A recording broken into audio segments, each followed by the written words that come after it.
William Graves from Choctaw, Oklahoma. I was a senior master sergeant in the United States Air Force.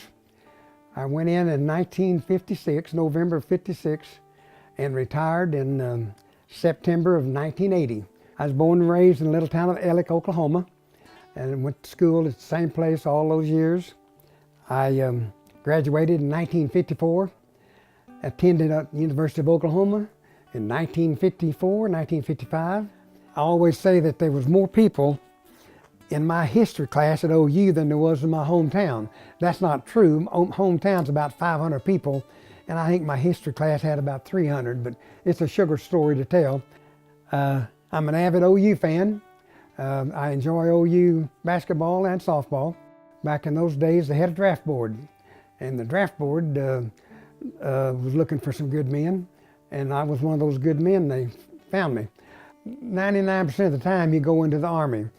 I'm not a weapons carrier. I'm not particularly fond of weapons, so I said I'm not going in the Army. So I enlisted in the Air Force. I'm not afraid of a gun. As a matter of fact, I have guns, shotgun, .22, and a pistol, but they're only for killing varmints on this small farm that I have. I think I just didn't want to be being a foot soldier all the time. I think that was it. I'm not sure. Went to basic training in Texas, and along that line I've been in several states. But the military, well, it grew you up because you learn to deal with the public, you learn to deal with situations that you don't normally happen in the civilian life. They didn't pay us all that well, I remember that. Some of us started out at $78 a month, and that's not a lot of money.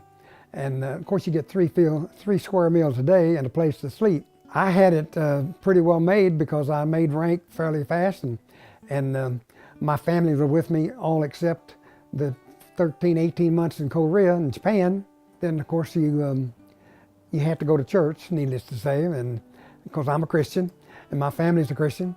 So we went to church everywhere we went. Everywhere we found a place to live, a church, and then a school. And for all the kids, that was our priorities as we went around the United States for those different bases. Everybody goes to Lackland Air Force Base, Texas.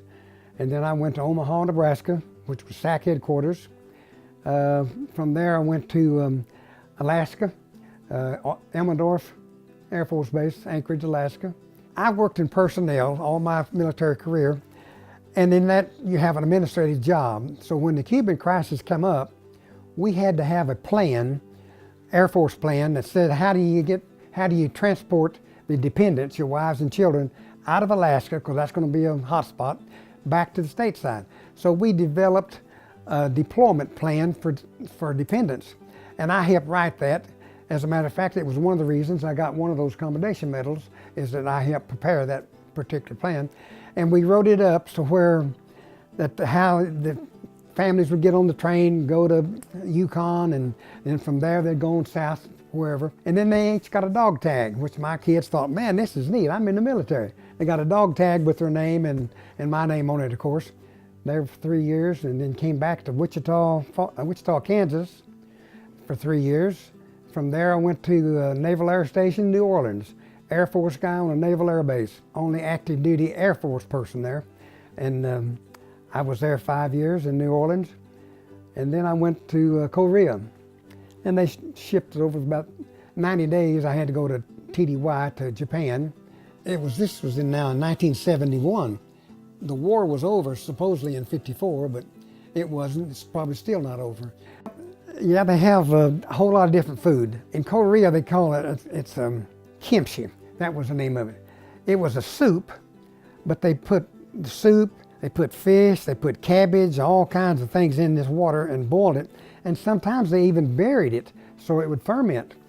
Your breath was terrible. I mean, for days. I never did eat any of it because I couldn't stand the smell.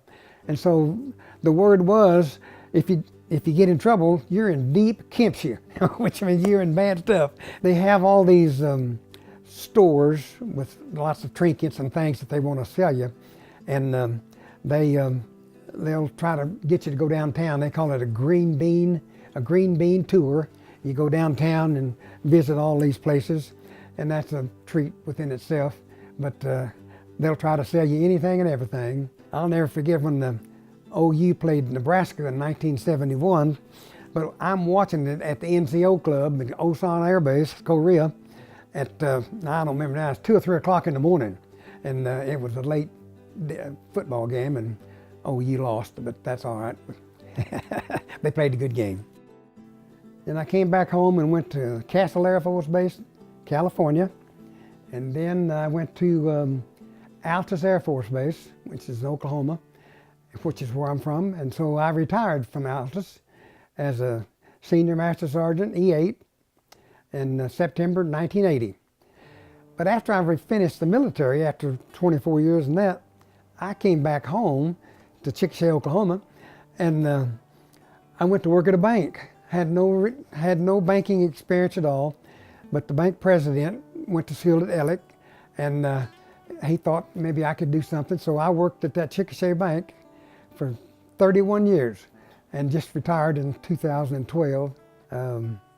All this time, my wife and 3 children, they traveled with me, except to Korea and Japan. They did not get to go, and so some of the times away for a military man, it's not so hard maybe on the military person, but it's terribly hard on the family, particularly your wife or spouse. So they enjoyed it, but they survived, and all 3 children have successful lives ahead of them. So the 3 children have 8. I have 8 grandchildren and 8 great-grandchildren. In my family, education is a very important thing. Out of all the 3 kids, 2 of them are college grads, and 1 of them has been to college. My youngest granddaughter is a student at OSU now. And I want to say all that to say this, is that the Choctaws provided financial aid, and it helped them greatly in their financial world. We appreciated that, and they all sent letters and told them that they appreciated it. Education is important, and whether you're a Choctaw Indian or anywhere, it's important, because they can't take that away from you. You've got it to keep. And after I retired, there was 10 states that I had not been in. And so my oldest daughter and my son and I take off. We fly to New York, and we rent a car and drive around, and we attended every one of those 10 states that I had not been in. When we came back through Chicago on that trip, there was an Air Force guy there. It was just one striper. He was homely and lonely. And I went over and spoke with him and said, "Where are you from?" "Connecticut." And I thought, "Hey, I just left there. Just 2 days ago, I was in Connecticut." He appreciated me talking to him. And he said, "After you've been down all over the world, where's your favorite place?" And I said, "Oklahoma. That is home, always will be. So good or bad, Oklahoma was my home." So that was my best out of all 50 of them.